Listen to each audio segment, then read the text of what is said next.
Hi అండి. ఎలా ఉన్నారు? మేము బాగున్నాము. మీరు బాగున్నారా? ఈరోజు నేను అవకాడో మిల్క్ షేక్ ఎలా తయారు చేయాలో చూపిస్తాను చూడండి. ఈ ఈ అవకాడోలో చాలా హెల్త్ బెనిఫిట్స్ ఉంటాయండి. ఈ విధంగా అవకాడోను కట్ చేసుకొని లోపల ఉన్నటువంటి సీడును పక్కకు తీసేసి మధ్యలో ఉన్నటువంటి గుజ్జును మిక్సీ జార్‌లోకి తీసుకోవాలి. ఈ విధంగా వస్తుంది. ఈ విధంగా మిక్సీ జార్‌లోకేసుకొని చాలా టేస్టీగా ఉంటుందండి. ప్రతి ఒక్కరూ ఒక్కసారి ట్రై చేయండి. చాలా టేస్టీగా ఉంటుంది. ఈ విధంగా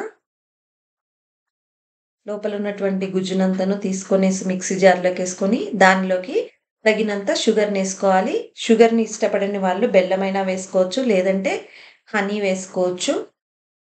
తర్వాత పచ్చి పాలను ఉపయోగించాలి. కాచిన పాలను ఉపయోగించకూడదు. దీనిలోనికి నేను ఒక 5, 6 పలుకుల జీడిపప్పును వేసుకున్నాను. ఆ తర్వాత మంచిగా మిక్సీ పట్టుకోవాలి.